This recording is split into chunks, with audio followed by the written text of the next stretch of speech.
Normalmente é nas quintas, né? Quintas e sextas. Olá, boa tarde, quase boa noite. Eu sou o jornalista Cefas Carvalho e estamos começando mais uma edição do programa Conversa de Botequim. Toda sexta-feira, mas excepcionalmente nessa terça-feira, porque temos uma convidada especial e também porque sexta-feira é feriado da paixão, uma conversa com alguém que faz arte, cultura, cidadania, política. E como você já pode ver, tenho a honra e a alegria de ter aqui ao meu lado, como entrevistada de hoje, a deputada federal Natália Bonavides. Deputada, uma alegria tê-la aqui, em meu nome, em nome de toda a equipe. Bem-vindo ao Conversa de Botequim. A alegria é minha, obrigada pelo convite, um beijo a quem está conectando aí com a gente, te agradecer por me receber e lembrar que a primeira vez que a gente esteve aqui junto foi na primeira edição do programa, né? Tô feliz demais de bem voltar. lembrado, deputada. A deputada, um amuleto de sorte pro programa, foi a primeira entrevistada, a gente ainda era em outro lugar aqui do Bardalos, a gente estava em outra dinâmica. Era outro equipamento, mas deu tudo certo, foi uma primeira entrevista maravilhosa e pela primeira vez a gente repete uma entrevistada ou entrevistado com a deputada, que também tem uma razão especial de ser. O programa vai entrevistar os pré-candidatos ou pré-candidatas à Prefeitura de Natal, um serviço público que o programa faz à população natalense, com um respaldo que o programa é democrata e respeita as instituições. Nós vamos convidar os candidatos e candidatas que têm compromisso oficial e público com a democracia e as instituições brasileiras. Porque aqui nesse programa, fascismo nunca, democracia sempre. Dito tudo isso, vamos à nossa equipe. Produção e filmagem de José Agno, assistência de produção e mídias sociais, Natália Chagas e Ananda Carvalho, e o apoio logístico de Lula Bamon no Bardalos. O programa está sendo transmitido num bar em funcionamento ao vivo. Quem quiser pode vir para cá, já tem gente aqui. Quem estiver em casa pode fazer perguntas. Enfim, o programa é totalmente interativo. Pode participar com a gente. Deputada, tem um monte de pergunta. Vamos embora. Pergunta política, pergunta... Mas as pessoas, muita gente me perguntou, Cefas, eu não assisti o primeiro programa com a deputada. E tenho curiosidade em saber como ela começou na política, embora muito jovem. Então vou repetir a pergunta da primeira vez, posto que muita gente não viu, muita gente não se lembra e tem a curiosidade. Como é que a senhora começou nisso tudo? Na advocacia, que é formada em Direito, é advogada, e na política? Assim, como começou tudo? Era uma criança que já fazia discurso, já era argumentativa. Como é que começou, Natália? Primeiro eu queria brindar com você. Vamos brindar? Infelizmente tomando água, porque Sim, ainda tem agenda. que ainda tem agenda, aqui. faz parte. Mas, eu comecei a me envolver mais quando eu era estudante na UFRN. Sim. Então, eu participei do movimento estudantil, fui do Centro Acadêmico de Direito, que é o Centro Acadêmico Mário Cavalcante. Participei de projetos de extensão em educação popular, em direitos humanos, e a gente trabalhava muito com leituras de Paulo Freire para poder, né, nesse trabalho de extensão nas comunidades, chegar de forma a construir, enfim, parcerias foram muito bonitas, né, esses momentos que a gente teve. Quando eu me formei, eu comecei a advogar, né, que é o que eu sou advogada, essa é a minha profissão, né, que fui deputada na profissão. Mas quando eu me filiei ao PT, foi ali final de 2011, começo de 2012, né? Não sei se tu lembra, mas 2011 foi um ano bem agitado na cidade, né? Sim. Teve a ocupação da Câmara, eu fiz parte, né, desse movimento exatamente, todo, estava lá. Exatamente. E aí, onde eu ia na cidade, né, as lutas que eu via, que eu participava, eu via que tinha gente filiada ao PT. Né? Então, sim, foi uma referência muito importante para mim ver que era um partido que estava construindo, né, as lutas concretas.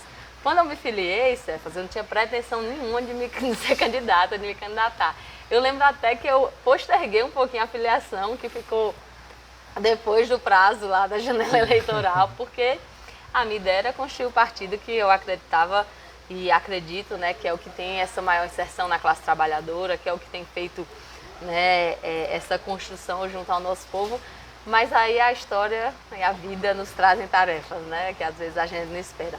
E aí lá para 2015, quando eu já tinha alguns anos de filiadas, as mulheres do partido, né, várias do grupo que eu participava, fizeram essa convocação, né, porque na época a gente estava debatendo muito essa ausência de mulheres na política, sim, que hoje, né, por mais que a cada ano a gente avance um pouquinho, ainda é um problema estrutural. Sim.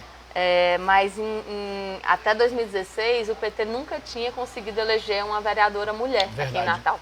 Então tive essa tarefa, né, de ser candidata, justamente porque essa minha trajetória já tinha me aproximado de vários movimentos populares, né, do sem teto, do sem terra, né, da população em situação de rua. Eu fui advogada de vários desses movimentos e a gente acabou construindo um vínculo político, né, de confiança.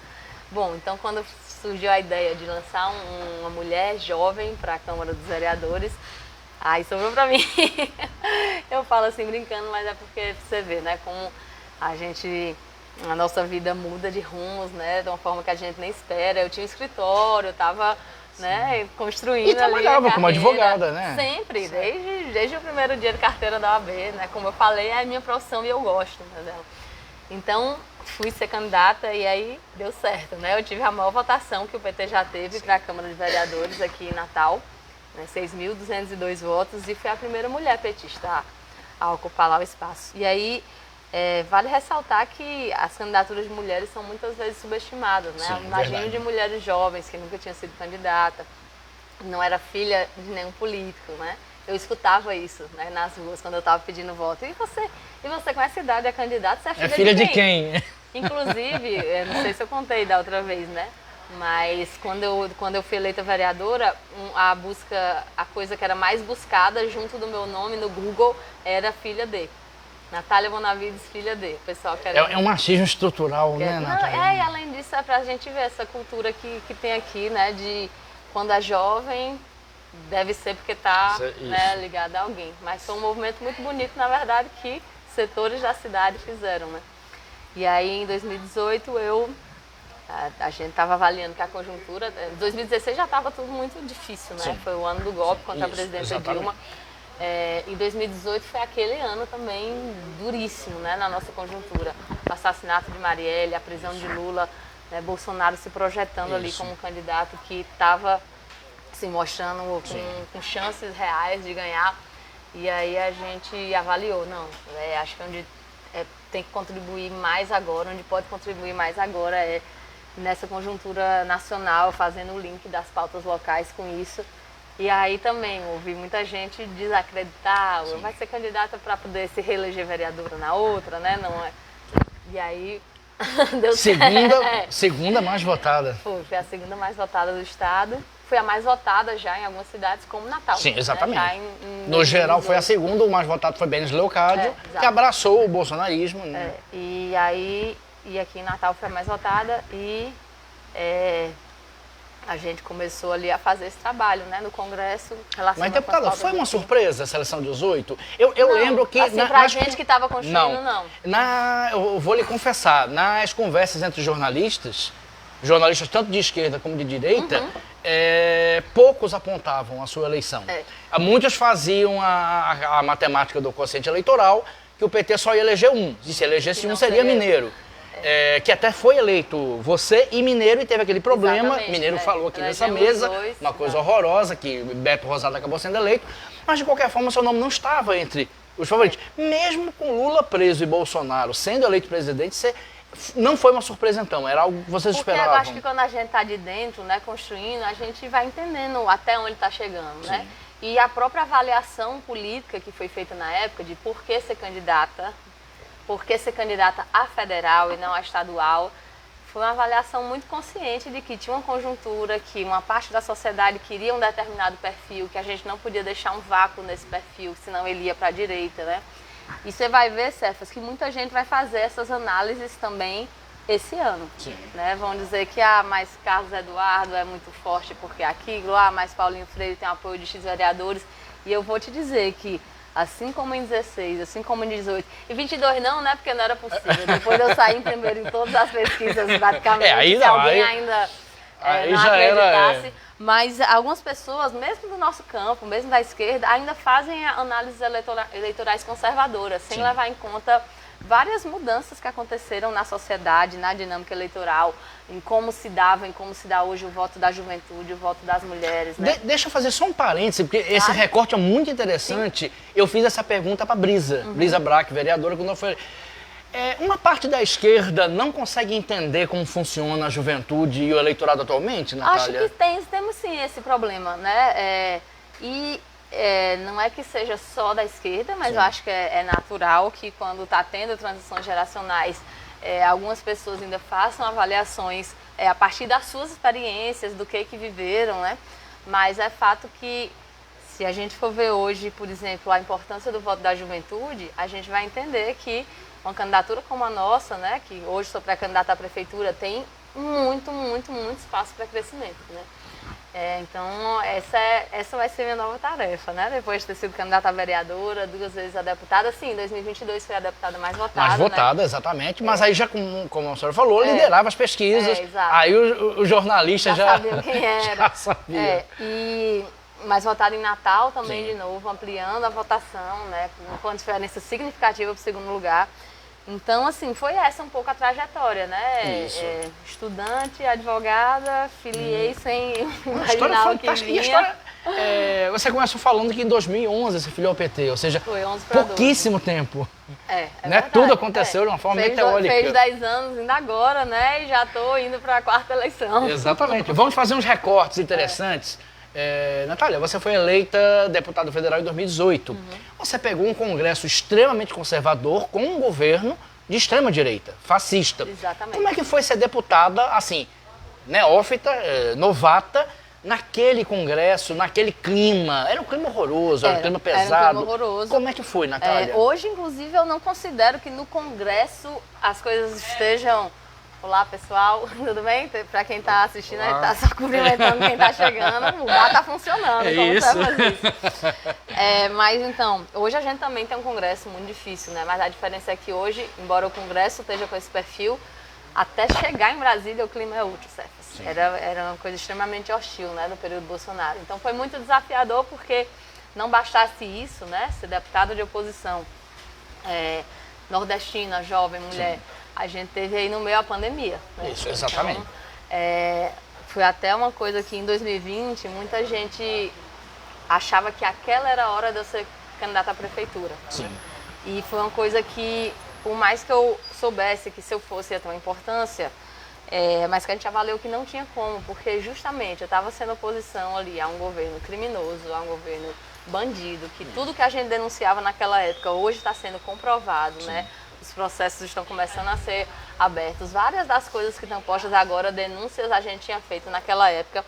E quando chegou a pandemia, era uma questão assim, de aquilo ser a prioridade absoluta do sim, que eu tinha para fazer. Né? Imagine que as medidas tipo o auxílio emergencial, o auxílio gás, as medidas de apoio às micro e pequenas empresas, a Lei Aldir Blanc, as micro e pequenas empresas, tudo isso o governo não tomava iniciativa, né? Era o Congresso que estava tomando. E eu lembro até de um episódio, né, quando teve a votação, quando estava para ter a votação do Fundeb, que é o Fundo sim, da Educação Básica, né? A nossa deputada, que era responsável por coordenar a bancada nesse tema, que era a deputada Rosaneide, ela tinha diabetes, né? E eu estava lá por causa de um projeto e ela me ligou: Natália, você vai ter que ficar aí, para do Fundeb também. A gente vai ter reunião, inclusive reunião do governo, e eu não posso viajar. O meu médico disse que eu não posso viajar. Eu era mais nova da bancada do PT, né? Nossa, então, fiquei muito tempo em Brasília nesse período, né? Aprovei o projeto de lei de suspensão dos despejos na pandemia. Imagine, o deputado do primeiro mandato, a gente aprovou na Câmara, no Senado. Eu ia perguntar sobre isso. E derrubou o veto, né? Não foi só aprovar no Congresso, foi depois, lá à noite, foi depois derrubar o veto, né? Então foi uma articulação que a gente fez tremenda, assim, né? Para no primeiro mandato já ter um projeto aprovado e um projeto dessa natureza, né? Então, assim, foi muito desafiador, mas que bom que a gente tinha lá um time que estava fazendo enfrentamento a tudo isso, né? Porque o que estava acontecendo no país e que hoje se tira a cobertura que eles faziam institucionalmente para esconder, pesou muito para o nosso povo. Foi um período horroroso, não foi? Horroroso. Lembra quando a gente... Não tínhamos vacina, ou seja, ir para Brasília também era um risco, ficar em Natal era um risco. Quando eu peguei Covid, inclusive, foi nessa época, antes da vacina, nessas idas e vindas para trabalhar lá. Mas foi, que bom que nosso povo derrotou, isso eleitoralmente, né? Por óbvio que ainda eles têm uma grande representação na sociedade e nossa tarefa é estar nessa disputa, defendendo a vida do nosso povo, das mulheres, da população negra, a existência da democracia, né? Porque para quem achava que era exagero nosso, não é possível que depois do 8 de janeiro tenha tido dúvida que eles estavam tentando mesmo aquilo, e agora, nessas últimas semanas, né, de descobertas do que estava mesmo acontecendo naqueles últimos meses do governo Bolsonaro, a gente sabe que tudo que a gente denunciava era o que estava acontecendo realmente. Natália, vamos passar para 2022. Passado aquele período terrível, aquela demora com a vacina, né? Mas enfim, chegou a vacina, a pandemia foi minimizada, a Covid foi vencida, né? De maneira geral. Veio 2022, com Lula solto, liderando as pesquisas, enfim, Lula venceu. Como é que foi essa vitória? Você foi a mais votada, a bancada ampliou, Mineiro, que tinha sido eleito e perdeu o mandato, foi eleito, a bancada conseguiu ter 2 do PT pela primeira vez. Como é que foi? Qual foi a sua percepção em 2022? Olha, eu sou muito pé no chão, sabe? Então, assim, tudo isso aconteceu, Fátima ganhou no primeiro turno. Sim, né? isso, ainda teve votada, isso, exatamente. Mas eu sempre, né, fico muito feliz, comemoro e tudo, mas sempre pensando como vai ser agora, como está a disputa agora, como está a conjuntura agora, né? Óbvio que no dia a gente comemora, eu lembro que eu fiz um vídeo no dia dizendo isso, vai ser difícil. Oh, obrigada! Obrigada! Eu lembro que no dia da vitória de Lula, ou foi na do primeiro turno, não, foi na do segundo, eu fiz um vídeo dizendo isso, que hoje a gente comemora, porque o que a gente fez foi incrível, mas saber que depois de amanhã é voltar, né, no trabalho de base e tudo, porque a eleição que a direita e a extrema-direita conseguiu no Congresso mostra a expressividade desse setor. Né? Então eu sou muito daquelas de nunca baixar a guarda, né? Porque segue sendo uma conjuntura difícil, a gente segue tendo pautas duríssimas sendo aprovadas no Congresso, né? Esse setor segue sendo violento, né? Cometendo violência política contra nós, né? Eu sofro muito com violência política de gênero, principalmente nas redes sociais, mas assim, a gente tem que reconhecer, com o pé no chão sim, mas reconhecer que foi extraordinária aquela vitória. Sim. Porque não foi só uma vitória num jogo limpo, em eleições normais, não.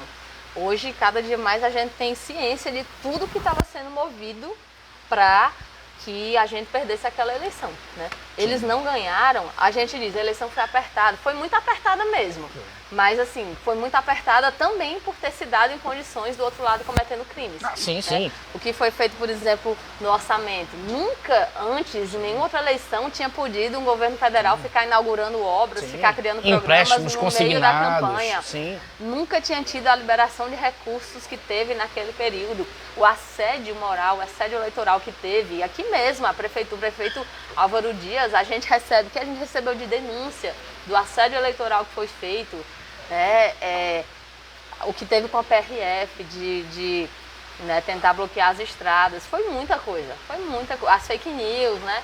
Então, ainda assim, eles não ganharam. E no dia da eleição, a Polícia Rodoviária Federal... Exato, né, foi no TRE, com o aparato, a gente entrou com petição no TRE, ali foi literalmente criminoso. Então, assim, realmente foi apertada, mas uma das razões de ter sido tão apertada foi os termos criminosos em que essa disputa foi feita, né? Então, realmente foi extraordinário a gente conseguir aquilo. Acho que se não fosse Lula, talvez a gente não teria conseguido, né, se sobrepor a essa quantidade de crimes que eles cometeram para tentar roubar as eleições. Sim. E acho que isso, né? A gente no outro dia já saber, até por isso, né, por ver como eles foram para cima, né, de tentar ganhar a qualquer custo, a gente ter essa consciência de que a democracia está aqui, mas ela nunca está definida para sempre, nunca está conquistada e imutável, pronto, agora a gente pode relaxar, a gente tem que ficar sempre vigilante, né, para defender. Por falar em ficar vigilante, depois a gente vai fazer outros recortes de pontos políticos, mas, deputada, é uma pergunta aqui, que quase... Isso, pode comer, daqui a pouco... Falou aí. Até me pediram, quando viram a divulgação, para eu fazer essa pergunta, que eu já ia fazer. Como é conviver com parlamentares do quilate de Nicolas Ferreira, Bia Kicis, Carla Zambelli, entendeu? Que assim, que mostra uma fraqueza cognitiva, um desejo midiático terrível. Como é conviver? Como são essas pessoas no dia a dia? Porque a gente aqui, como jornalista, tem as notícias, mas você, por bem ou por mal, é obrigada a transitar. Às vezes é meio insalubre. Como é? Mas deputada, assim, brincadeiras à parte, sem brincadeira, né? Esse pessoal, às vezes, é meio violento mesmo no discurso, em tentar constranger. É só ver algumas sessões atrás, na Comissão de Direitos Humanos, você viu um deputado lá berrando para as deputadas da esquerda, debochando da morte de Marielle. Então, eles são isso, né? Eles fazem isso. Gente que não tem proposta para apresentar, para beneficiar a população e que tenta chamar a atenção no grito, que nem o pessoal daqui que está querendo correr atrás dos políticos de esquerda para fazer vídeo, né? O pessoal que não tem o que apresentar de bom para a população tenta chamar a atenção no grito, viralizando, né? Então, muitas vezes isso se reflete no ambiente de discussão que está posto, né? Acho que teve mais episódios durante o governo Bolsonaro, que eles estavam, né, mais... Sim, empoderados. Mas hoje ainda tem alguns. A gente tem que ter estômago, é isso. Deputado, uma curiosidade, agora uma curiosidade pessoal. Eles são mais personagens ou eles são aqueles mesmos? Quando não está em plenário, quando não tem os holofotes nem câmeras, eles são educados, eles são personagens ou são reais? Oi, tudo bom? Depende, tem alguns que falam para o seu público, mas cumprimentam, tratam, mas tem outros que realmente, assim, é uma questão de nem nos enxergar como gente. É mesmo? Aí com esses é difícil ter qualquer diálogo. Aí não tem...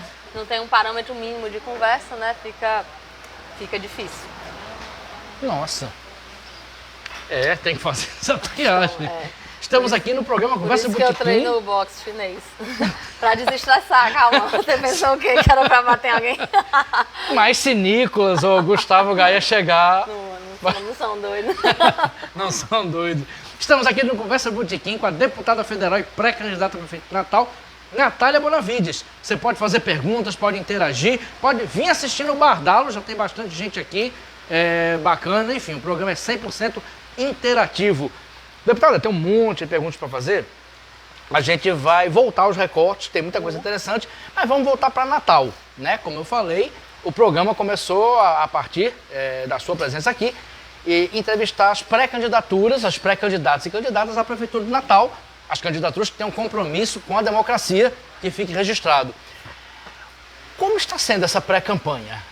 Eu vejo como jornalista que está dialogando, já teve diálogo com o MDB, como é que está sendo? Está sendo animadíssima, né? Sem parar. Eu sempre trabalhei muito, né? Assim, para mim, se a população honrou seu voto a mim, o mínimo que eu tenho que fazer é trabalhar o máximo possível, né? E agora, estando no governo Lula, felizmente, eu estou trabalhando mais ainda, né? Porque agora os ministros me recebem, agora a gente consegue levar os pleitos do nosso estado, trazer notícia boa toda semana que vem, porque você sabe, no governo Bolsonaro a gente sequer conseguia reunião. Né? Eles não eram republicanos, né? Eles separavam... Não sabem nem o que é essa palavra. E aí agora, somando com a pré-candidatura, estou num ritmo insano, né, de trabalho. Mas está sendo muito boa, assim, a acolhida das pessoas está sendo incrível. Eu, às vezes, sinto assim, que era uma novidade que faltava, que era algo que as pessoas sentiam falta, né, de ter nas eleições municipais uma opção para votar que fosse viável, que fosse, né, que tivesse juntando essa soma das experiências que as nossas candidaturas tiveram.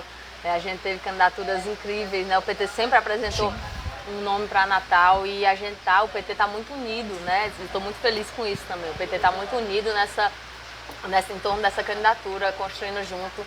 Então a gente está indo em todas as comunidades que a gente é chamado, quando não é chamado se convida e está, né, rodando essa cidade e recebendo uma acolhida muito boa, né?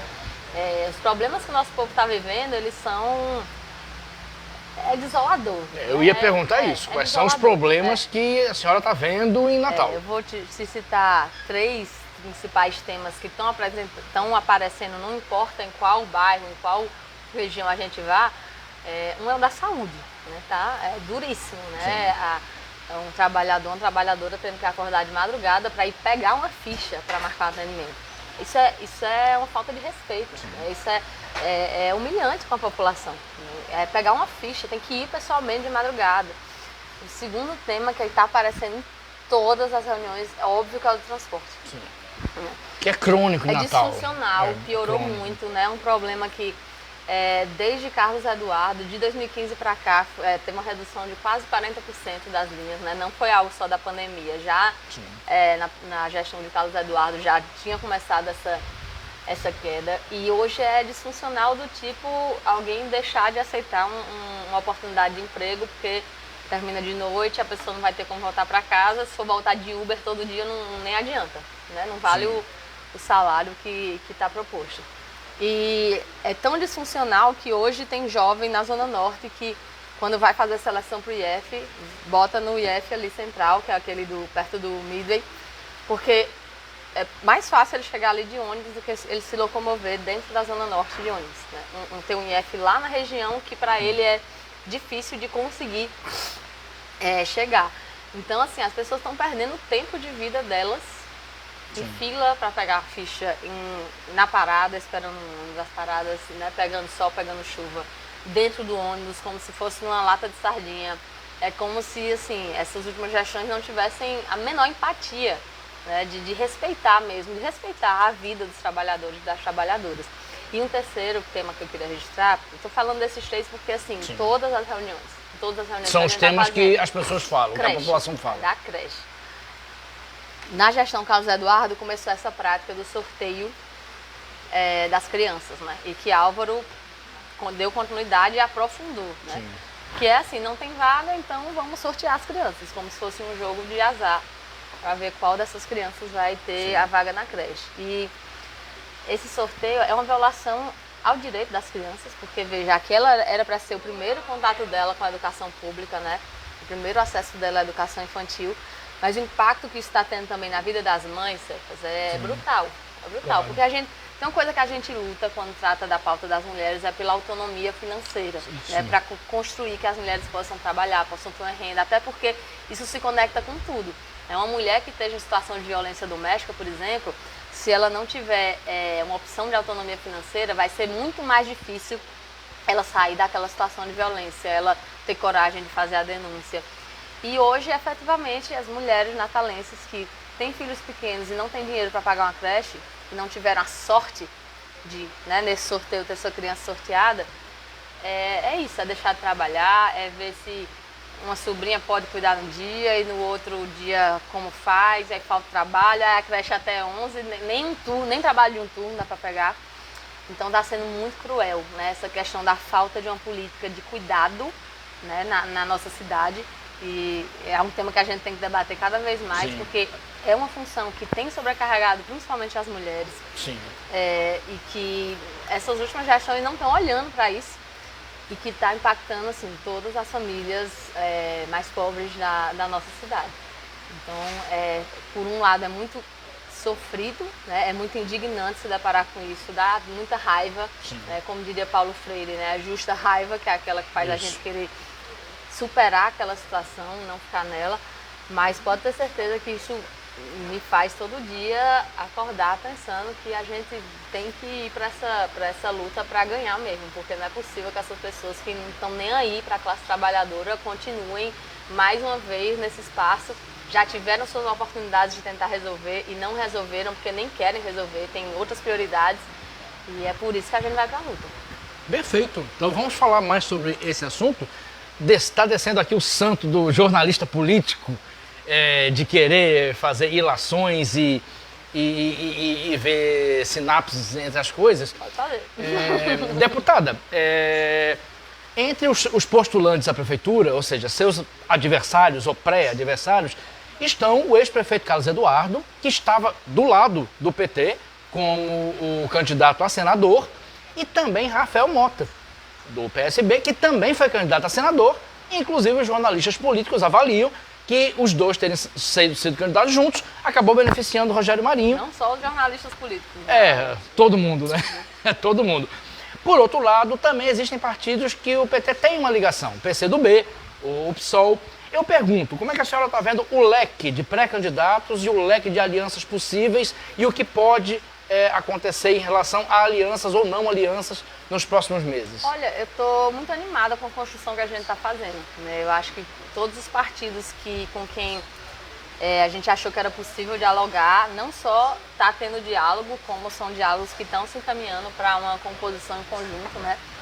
São partidos que ou são do campo da esquerda ou são desse campo que estão construindo com o presidente Lula, que vem construindo aqui o governo da professora Fátima. Então, partidos que estão, né, têm se alinhado por mais diferenças que têm programáticas ou ideológicas, mas que têm se alinhado a essas construções, né, de governos populares, Sim. tanto aqui no Rio Grande do Norte quanto nacionalmente. E assim a gente está indo atrás de todo mundo que queira vir junto dessa construção. Além dos partidos da federação, para quem não sabe, o PT está junto na federação com o PV e o PCdoB, né? Então é como se a gente fosse um partido só. Isso. Tem 3 partidos que vão estar juntos, né, nessas eleições, independente de qualquer coisa. Nós também recebemos o apoio do PDT, do MDB, do PRD. Nós estamos em conversas muito boas com o PSOL e a Rede, com o Avante, né? Com o PSB a gente está tendo conversas mais nacionais, mas eu acho que localmente a gente tem que sentar para conversar também. Já até escrevi para o ex-deputado Rafael para a gente marcar uma conversa. Eu acho que esse leque, né, eu acho que eu estou feliz de ver, por exemplo, partidos que poderiam lançar candidaturas, como o PSOL, mas que estão debatendo seriamente, né, que não é um nome que a esquerda está apresentando, que já se mostra competitivo, né, que teve junto, a gente se encontra nas ruas, nas lutas, né, nos movimentos desde sempre, né, então... São partidos que têm afinidades, exato, né, sempre tiveram afinidades. E eu tenho, né, contato com essas militâncias desde que era estudante, então toda essa construção a gente está fazendo para ir já no primeiro turno junto, e eu acho que sim, vai ser uma campanha muito boa, vai ser uma campanha muito bonita. Perfeito. Deputada, você acredita que a campanha vai ser nacionalizada ou vai ser municipalizada? O fator Lula vai influir bastante, Lula polarizado com Bolsonaro, esteja preso ou solto, né? Esteja na embaixada da Hungria escondido ou não, enfim. Ou vai ser municipalizada, ou vai ser os problemas especificamente de Natal. Qual a sua opinião? Eu acho que vai ter dos dois. Inclusive, por exemplo, a gente está construindo todo um programa com propostas em todas as áreas, né, baseado nas conversas que a gente está fazendo com as comunidades, com o pessoal de outros setores, como, né, da academia, dos sindicatos, né, das associações de empresários. Mas eu acho que é inescapável o vínculo com a conjuntura nacional. Né? Eu acho que é nossa responsabilidade, né, minha como pré-candidata, apresentar propostas e soluções para os problemas que estão postos e que a gente está criticando, né? A gente tem que criticar e apresentar uma proposta para aquilo que está sendo criticado, mas eu acho que é também importante o vínculo com quem a gente se identifica nacionalmente, né? Com quem é que, por exemplo, qual é a candidatura que tem o maior potencial de trazer investimentos e recursos para Natal, qual é a candidatura que tem o maior potencial de trabalhar em conjunto, né, em sinergia com o governo federal e com o governo estadual também. E qual é a candidatura que se identifica com esses valores democráticos e populares que o Brasil e o Rio Grande do Norte e Natal escolheu nas eleições de 2022, né? Porque a gente sabe que Lula ganhou aqui na nossa cidade, né? Que Lula ganhou aqui no nosso estado e que mesmo gente que não tinha uma total identidade, né, com a candidatura, com ele, entendeu que os pontos que estavam ali sendo defendidos, né, eram os que representavam um projeto democrático naquela escolha que estava dada. Então acho que vão ser as duas coisas, né? E eu acho que é natural que seja, porque Natal está inserido, né, num estado, num país, e eu acho inclusive que é um dos temas que tem que ser debatido na campanha, como esses últimos gestores estão deixando o Natal ter sua importância política reduzida no Nordeste, né? Eu acho que a gente tem tudo para ampliar, né, essa importância, recolocar a nossa cidade em termos de debate regional e nacional, e internacional até. Então eu acho muito natural que seja uma mescla aí dos dois. Perfeito. Tu não tá comendo nada, né? Eu vou comer esse petisco todinho. Cuidado que minha fama é de comilona. Eu vou comer também. E já tem pergunta aqui. Rubens Nobre, que mora aqui no centro, é vizinho do nosso produtor e filmmaker José Agro, mandando um abraço para você. Outro abraço, deputada Rubens. Naudemir Saraiva. Boa noite, amigos. Boa noite, Naudemir. Bem-vindo. Boa noite. Ricardo Buiú. Ricardo Buiú, querido. arte educador, beculamense. Arrasa. Boa noite. Eu e Demi, direto do Espaço Cultural Vovó Benedita. Aí. Um beijo para todo mundo que Lu está sempre acompanhando assistindo. a gente. Cláudia Borges, cordelista e poeta. Nossa, Grande um abraço, parlamentar. Obrigada. Aí, valeu, Cláudia. Cláudia que deu um show aqui no evento da SPVA na segunda-feira. Arrasou. Ruth Silvério, arroche minha futura prefeita. Um beijo, Ruth. Valeu, Ruth. E Bianca Eupídio de Araújo. Minha deputada, Natália me representa. Ai, que bom, gente. Valeu. Um beijo pra todo mundo aí que tá assistindo, Valeu, acompanhando. Bianca. Pra quem vai assistir depois desse ao vivo. E parece que vai vir mais perguntas aqui. Deixa eu fazer a minha pergunta aqui, antes que venham mais. Deputada, você é muito conhecida, já foi case em curso de jornalismo, sobre sua comunicação. Sim, tem informações sobre isso. Sobre sua comunicação direta. As suas mídias sociais são muito boas, o engajamento é muito bom, enfim, eu estou chovendo no molhado porque são coisas numéricas. Tudo isso para dizer que a comunicação do governo Lula vem sendo criticada, até por pessoas de direita. Paulo Pimenta, apesar de ser um quadro respeitadíssimo, ele vem recebendo críticas que o governo Lula não consegue se comunicar a contento. A figura de Lula consegue, o governo não. Eu pergunto, existe essa percepção na esquerda? É uma opinião sua? Qual é a sua opinião como uma deputada jovem, como uma pessoa dinâmica nas redes, sobre a comunicação do governo Lula e do PT como um todo? Olha, eu acho que tem 3 pontos para a gente considerar isso, né? Nessa situação que a gente está vendo, que vem nas pesquisas, né? Qual é a contradição existente entre a economia está melhorando, o número de empregos está aumentando e a gente não vê isso se refletir automaticamente na popularidade. Eu acho que tem 3 pontos. Tá. Um é realmente o que a gente pode melhorar, né? E eu acho que cabe sim, né, potencializar a comunicação com a juventude, principalmente, né? Eu acho que cabe explorar mais as redes em que as faixas etárias mais jovens têm mais uso, né? Eu acho que cabe sim uma linguagem que seja mais acessível. Inclusive eu tive ontem na casa deles, de Lula e Janja, eu ia perguntar sobre isso. A gente fez uma reunião de mulheres lá, parlamentares e ministras, e a gente até estava conversando sobre isso, né? Então, um ponto é esse. Até porque a gente tem um comunicador incrível, né? Que é o próprio presidente Lula, que ele tem essa capacidade de dialogar com... Ele consegue falar na linguagem de diversos públicos diferentes, né? Ele consegue dialogar na linguagem da juventude, consegue dialogar... então isso eu acho que tem que ser uma revisão permanente, né? Sim. Como é que a gente está sempre melhorando isso. Agora tem 2 pontos que aí não é a questão da SECOM, né, do ministro tal, né, do jeito de falar nas redes, que efetivamente a gente teve 6 anos de destruição do país, né? Temer e depois com Bolsonaro nem se fala.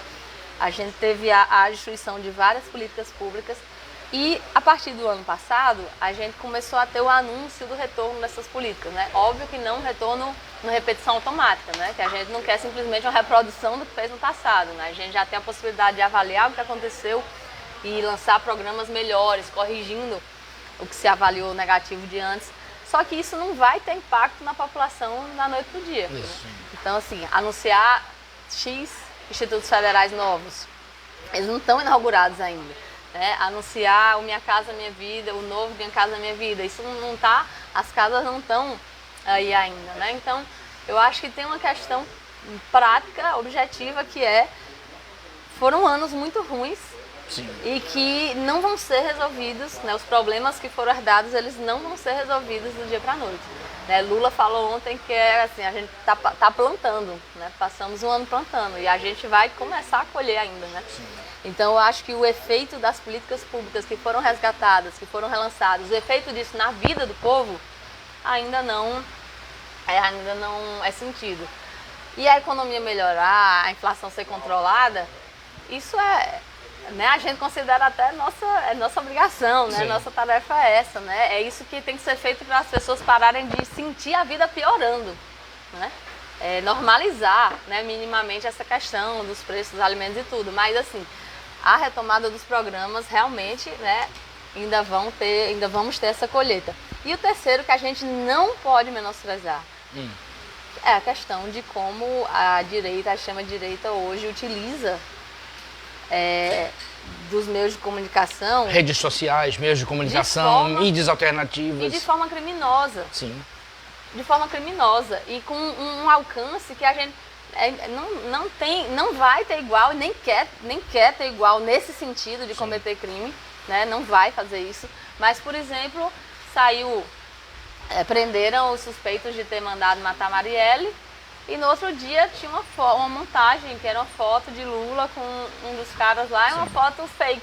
Sim. Então, assim, sai o desmentido, né? Vai no site de checagem. Mas, minha gente, quem entende como funcionam as redes sociais sabe que isso não desfaz o dano.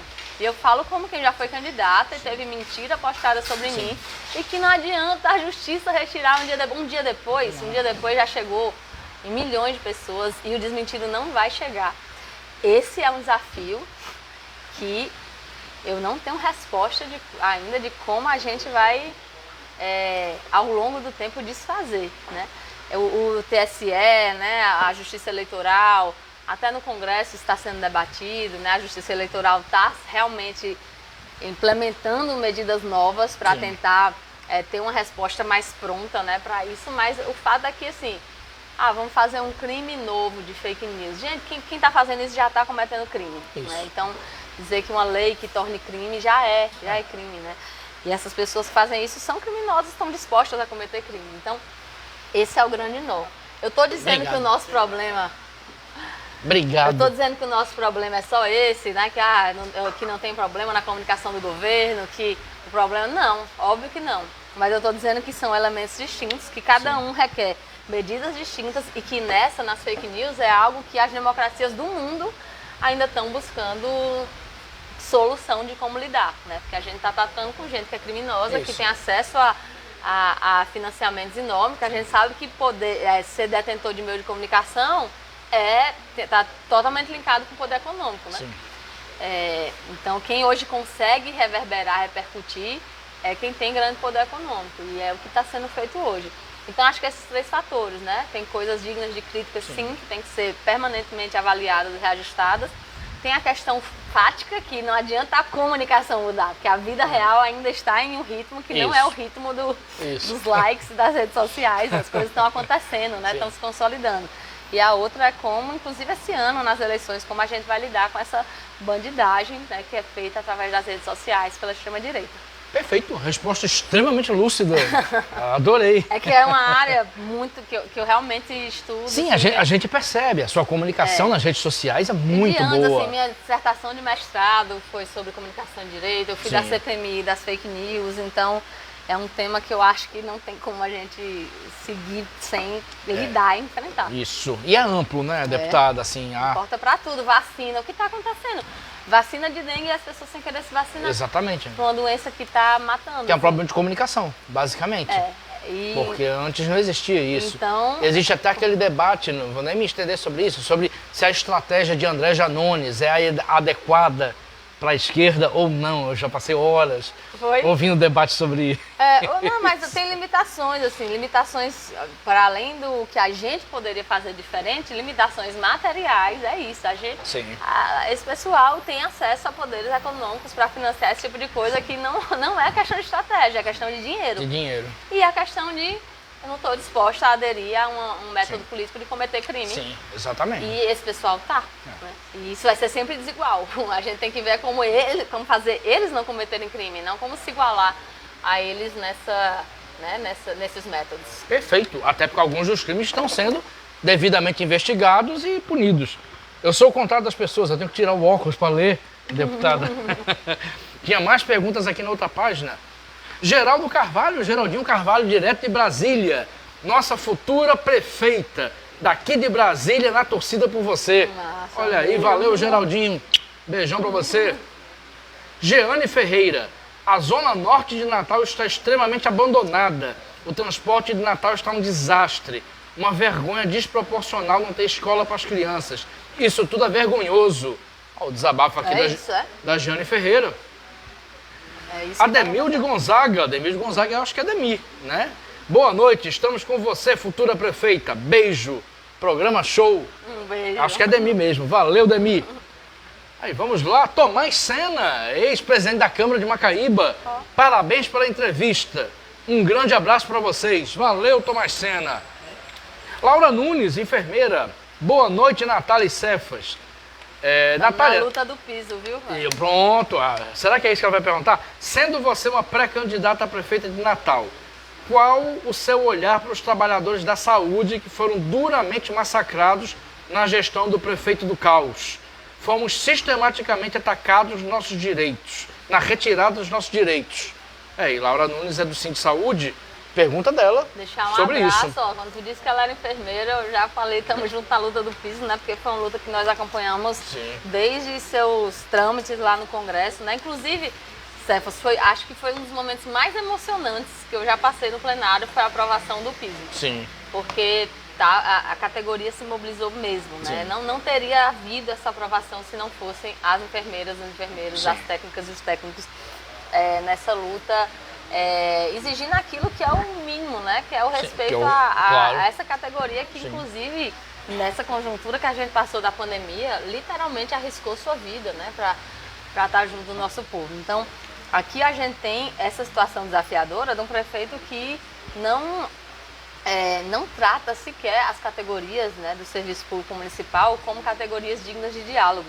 O contrário, que a gente tem é tentativas de criminalização das greves quando são feitas, né, de tentar desmobilizar atos quando um sindicato tenta puxar, colocando falta, né, não permitindo que essa organização aconteça. E eu acho que a primeira coisa que a gente tem que fazer, assim, primeiros dias de gestão, não é para esperar os sindicatos procurarem a gente, não. É para a gente chamá-los para conversar, né, para dizer como está se apropriando da situação fiscal do município, né, quais são as possibilidades que a gente vai ter, por exemplo, de cumprimento de database, né, que é aquele reajuste anual que tinha que ter todos os anos para os servidores públicos e que Carlos Eduardo não cumpriu, que Álvaro Dias não cumpriu, e que a gente entende que toda gestão tem questões financeiras para lidar, mas a gente tem duas coisas em mente. A primeira é que o diálogo ele é fundamental, né? A gente tem que ter respeito com as categorias, com os sindicatos, as associações que representam as categorias, chamá-los para conversar, decidir junto com eles, né? Mostrar como é que está o cenário. E o segundo é uma questão de prioridade mesmo, né? A gente vê essa gestão, né, de Álvaro Dias querer colocar ali no cruzamento da Hermes com a Alexandrina de Alencar, uma tal de uma trincheira, né? Uma trincheira é como se fosse assim, vai passar uma via por cima e outra vai, né, abrir um buraco para passar por baixo para melhorar o trânsito ali. Só que você anda mais uns metros e tem outro sinal e que ali eles podem até imaginar que um dia pode ter outra trincheira, mas efetivamente hoje não está posta essa possibilidade. Aí você vai gastar 25 milhões num projeto que no outro semáforo todo o seu impacto vai virar nada, né? Porque vai transferir só o engarrafamento de um cruzamento para o outro. Um projeto que foi feito sem sequer estudo de outras alternativas mais baratas, como sincronização de semáforos que outras cidades fizeram. E aí você faz um negócio desse sem consulta nenhuma para a população, 25 milhões de reais, enquanto tá aí os servidores sem o reajuste que deve. Uma luta para o piso da enfermagem, né? Porque aqui, com certeza a Laura sabe melhor do que eu até, tem uma questão que a carga horária, né, não é de 40 horas, é menor, isso foi uma conquista da categoria, e aí eles querem dizer, né, usam uma decisão do STF, né, para ter como desculpa que, então não vamos pagar o piso, porque o piso é para 44 horas e não para quem está em menos horas. Então, enquanto isso não tem creche, enquanto isso não tem atendimento de saúde, mas para uma trincheira de 25 milhões tem, né? Quando a gente vê aquelas propagandas das obras, né, sem obras, não sei o que, obra por todo canto, eu não sei vocês, jornalistas também, como políticos, recebem muitas denúncias, né, muitas fotos do que está acontecendo na cidade, e aqui a gente tem um cenário de várias pessoas, comunidades, dizendo, o asfalto estava bom e estão trocando, a calçada estava boa e estão trocando. Nosso sonho é uma cidade com asfalto, a calçada, o calçamento, né, que não necessariamente tem que ser asfalto, tudo tinindo e trincando. Agora sim, tem 10 creches paralisadas, 10 obras de creche paralisadas. Aí não dava para uma dessas 100 obras ser a finalização de uma dessas creches, né? 10 obras de creches que, desde o governo Carlos Eduardo, né, que foi quando a Natal recebeu esses recursos do governo Dilma, não andaram, e Álvaro também não andou. E hoje a gente tem que o governo Lula vai socorrer essas obras, 7 delas, pelo edital que teve de obras inconclusas, mas é isso. Enquanto isso, nesses anos todos, nada foi feito, não foi prioridade para ninguém, não é ninguém da família deles que está deixando de trabalhar porque não tem com quem deixar uma criança, e a gente fica nessa inversão de prioridades. Aí diga a Laura assim, que o fundamento da nossa futura gestão vai ser de dialogar, né, de respeitar os servidores e servidoras, porque é quem trabalha, é quem faz o serviço público acontecer, é quem materializa os direitos. Às vezes o pessoal diz, o gasto com a folha é tanto, como se fosse assim, um gasto com a folha, algo abstrato para as pessoas ficarem no birô. Minha gente, só existe atendimento de saúde porque servidores na saúde, só existe escola municipal porque tem professores, trabalhadores da educação. O gasto com a folha é justo. Então, o mínimo da nossa obrigação é respeitar o serviço municipal, quem o constrói, e chamar para o diálogo para sempre, enfim, construir as melhores condições de trabalho para essas pessoas. Perfeito. Respondido então, Laura. Valeu. E tinha aqui do outro lado da folha, Moacir Potiguar. Estamos com Natália, futura prefeita de Natal, nossa cidade. Valeu, Moacir. Moacir sempre presente aqui. Edilson Dias, boa noite a todos e todas. Boa noite, Edilson. Bem-vindo aqui. Um abraço aí para todo mundo que está acompanhando. Deputada, tinha descido na pergunta anterior o santo do jornalista político, de Futrica. Agora está descendo colunista social aqui. Eu vou perguntar, você esteve ontem com Lula e Janja. Foi. Eu queria lhe perguntar, como é Lula e Janja, principalmente Janja, que é uma figura que apareceu nas nossas vidas de pouco tempo para cá, posto que foi quando o Lula estava preso, que eles se conheceram e posteriormente se casaram. Como são na chamada vida real, no convívio? Como é que foi? Foi muito legal. Conta pra gente. Eles receberam a gente, chamaram várias deputadas, senadoras, para ter uma conversa com eles dois e com as ministras, né, para a gente trocar uma ideia sobre o que vem sendo feito sobre políticas públicas para as mulheres, tanto específicas quanto, por exemplo, na área da saúde, como é que está sendo tratada a saúde da mulher, o acesso à educação, né, as mulheres empreendedoras. Então, foi para bater um papo nesse mês de março, né, que está se encerrando daqui a pouco, e é um mês simbólico de luta para as mulheres. Isso. Não sei se já teve a oportunidade de conhecer Lula. Lula já, Janja não. Ele é uma figura de um carisma realmente, né? Até os mais carismáticos quando estão. Já estive com Lula na redinha. Foi, que massa. E Janja muito atenciosa também, foi ela que nos fez o convite, né? Ela está tendo um papel muito importante em colocar, em deixar ainda mais presente a pauta das mulheres, né, no governo, que por óbvio já é uma pauta que a gente tem como orientação de estar em tudo, mas é muito bom ter ela ao lado dele, sempre lembrando, né, sempre colocando a necessidade de priorização dessas pautas, e foi muito bacana, assim. Nós passamos a noite lá, tiramos uma foto no final. Encontrei com a companheira Aniele também, né? E ontem foi um dia depois do domingo duríssimo que a família de Marielle teve. Mas foi isso, foi bacana, foi ótimo. Que bacana. Fazendo um link agora com a Janja, deixa eu lhe perguntar, deputada, não obstante o governo Lula ter políticas em relação às mulheres, não obstante as ministras terem, a gente nota no Brasil um índice de feminicídio imenso ainda. O Rio Grande do Norte é um dos estados do Brasil que tem níveis muito altos.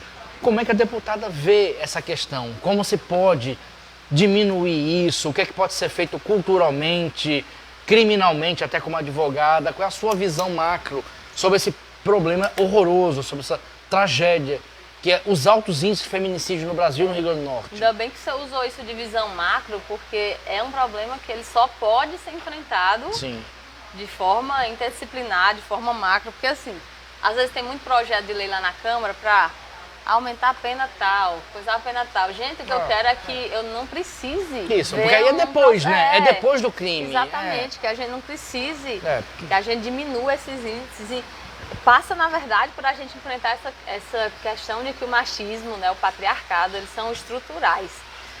Às vezes tem alguns amigos que falam, não, mas eu não sou machista, né? Eu falo, mas entenda. Nem todo homem. Não, e não é nem disso, eu tô dizendo, mesmo algum que realmente seja parceiro e tal, mas você tem que entender que não é sobre um homem, não é sobre o que o homem faz. A nossa sociedade é estruturada de uma forma desigual. Em tudo, em tudo. Você sabia, Stefas, que o tamanho de uma tecla de piano é feito para a média da mão masculina? Não E sabia. se você quiser um piano, uma mulher quiser um piano feito para a média da mão feminina, tem que mandar fazer um piano. Nossa. É isso que eu tô querendo dizer, que é estrutural, é assim, o design do mundo. A temperatura dos ar-condicionados, para a média de temperatura. Então, é realmente um desafio amplo. E a primeira coisa, né, a coisa mais séria que a gente tem que enfrentar Eu sempre digo assim que o feminismo é a ideia radical de que mulher é gente. É difícil tratar desse tema com as pessoas, porque a gente ainda é objetificada, a gente ainda é visto como coisa, né? Quando você vê um assassinato de uma mulher porque ela não quis continuar um relacionamento, é sobre isso, é sobre alguém lhe considerar uma coisa, lhe considerar dono de você, que você é uma propriedade. E aí isso impactar em tudo, né? Se a nossa vida vale menos, então nossa hora de trabalho também vale menos, então a gente ganha menos, né? A gente que tem feito culturalmente aquelas atividades que não são remuneradas, né? As atividades de cuidar da casa, né? De familiares que estejam precisando de cuidados, né? Horas de atividades não remuneradas que, se fossem contabilizadas, representariam um aumento de 8% no PIB brasileiro. Nossa! Se o trabalho das mulheres fosse considerado. Então, assim, enfrentar o feminicídio não é só com política criminal, né? É também. Eu, inclusive, tenho destinado emendas para as delegacias das mulheres. Sim, claro. Essas várias delegacias que a professora Fátima abriu, que desde o governo Vilma não se abriu delegacia para a mulher, né? Desde a outra governante. Exatamente. Essas várias delegacias, várias foram equipadas com emenda parlamentar que eu mandei. É muito importante estruturar esses espaços, né? Para as mulheres serem bem acolhidas, para esses processos terem segmentos. Só que não basta, não adianta, não basta. A gente está falando aqui de culturalmente mudar essa visão de que a nossa vida, o nosso tempo, né, o nosso corpo vale menos. E aí, é em todas as áreas mesmo, né? Uma das iniciativas mais importantes do governo Lula, desse governo de agora, foi o projeto de lei da igualdade salarial. Sim, 2023, para a gente conseguir aprovar uma lei dizendo que homem e mulher exercendo a mesma função é para receber igual, né? E teve deputado que votou contra, viu? Inclusive daqui do Rio Grande do Norte. Ou seja, acham que o nosso tempo vale menos mesmo. Exatamente. Né? Então passa por tudo isso, né? Pela política de emprego, por ter uma política de cuidado, que considera... Cuidado é uma palavra que a gente lembra de afeto, né? Então é colocado como uma obrigação afetiva, mas a gente tem que lembrar que tem um aspecto econômico, né? Da economia do cuidado, de quantas aquelas horas gastas deixam... você deixa de fazer outras coisas, e a maior parte dessas horas são feitas desse trabalho é feito por mulheres. Então trata por a gente ter creche, trata por a gente ter equipamentos públicos de cuidar das pessoas idosas, trata de a gente ter equipamentos que tragam dignidade para as famílias que tenham uma criança, um adolescente, por exemplo, com TEA, com transtorno do espectro autista. Você vê que a gente estava falando de feminicídio, mas na real a gente tem que estruturar, né, a nossa cidade para que o tempo das mulheres também valha, para que as mulheres também tenham a oportunidade de trabalhar, a oportunidade de estudar e possam se colocar no mundo com as suas potencialidades, para desenvolver as suas potencialidades, né? Então, assim, por isso que o governo Lula tem essa orientação. A gente tem o Ministério das Mulheres, mas a gente tem que ter a perspectiva dos direitos das mulheres em todos os ministérios, né? Na economia, no microempreendedores, na comércio e indústria, na saúde, na educação, e é isso que a gente está fazendo, né? Enfrentando de forma multidisciplinar para a gente ter cada vez mais mulheres tendo mais oportunidades e tendo o seu tempo valorizado e lutando, disputando na sociedade por essa ideia radical, né? De que a gente é gente. Perfeito, ótima resposta. Tem mais perguntas aqui? A gente está indo para a reta final do programa. O programa está chegando. A deputada tem agenda aqui. Agradeço a deputada e a assessoria. Por isso que eu não estou tomando uma com Cefas. Agradecer a Celina Carvalho, que beijo, viabilizou. Celina Isaac, grande aqui, amiga. Da nossa equipe acompanhando. Isso. Que viabilizar. Depois vou agradecer a equipe, os apoiadores, mas espera aí. Ruth Silvério. Peraí, ela é do fã. FC Bonas, é do fã clube. Fã clube de Natália. Eu quero ela lá. Uma pergunta fora da política. Como é ter um fã clube dedicado a você? Um beijo. Que fofa, um beijo, Ruth. Eu nem acreditei quando eu vi lá o perfil FC Bonas. Meu Deus, nossa, quem sou eu? Eu não sabia que existia. Quem FC sou eu Bonas pra ter um fã clube, né? Mas Ruth Ruth é uma fofa, né? Uma menina maravilhosa. Ela sempre participa dos nossos eventos. É um carinho indescritível, né? Em tempos de tanta antipolítica, a gente poder ter, né, essa demonstração de carinho. Que bacana, valeu, Ruth. Um beijo, Ruth. Beijão pra você, continua acompanhando assim política E parabéns pela iniciativa. Daqui a uns anos ela, candidata vereadora. Eu vou entrevistar ela aqui em outros lugares, ou pro Saiba Mais, né, como vereadora de Natal. Força, Ruth, valeu. Ana Rosalina Vale, boa noite. Natália, Natal merece você. Aí, que bacana. Valeu, obrigada. Ana Rosalina, sempre acompanha aqui. Alberi Bernardi Boiaschi, o grande Alberi, minha prefeita. Está em Porto Alegre, mas foi militante do PT aqui muito tempo. Deputada, por mim eu ficava aqui até 11 da noite. E sabe uma coisa que eu acho legal? Às vezes eu vou em uns programas que, mesmo às vezes quando o tempo é maior, não dá pra gente desenvolver nada. Assim, umas perguntas que te dão 30 segundos e aqui a gente falou sobre os temas de comunicação. Tudo, né, meio que falou tudo. Deu isso. Pra realmente entrar nas questões não só superficiais, né? Não, muito bom. Porque é conversa de botequim, homenageando o clássico Noel Rosa, mas tem conteúdo, dá para conversar aqui, sempre interativo, muita gente bacana aqui, Mário Ivo Cavalcante ali, grande Mário Ivo, Carlos Eduardo Fernandes Amorim aqui, deve estar esperando ali no Juliette, se não me engano. Tá em casa? Cadela, raspe pra cá, Juliette, que é suplente vereadora pelo PT em Natal. Muita gente bacana lá dentro. Enfim, o Bardalos muito animado.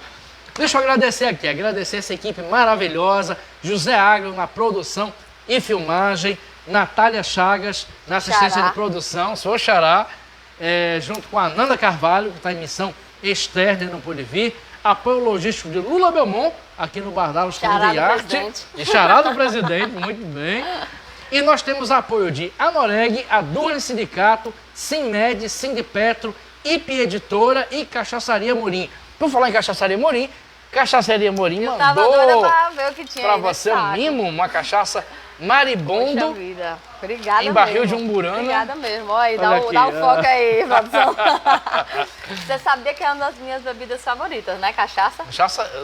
Eu bebo pouco durante o ano, porque eu gosto mais de beber quando no outro dia não tem trabalho. Isso é raro.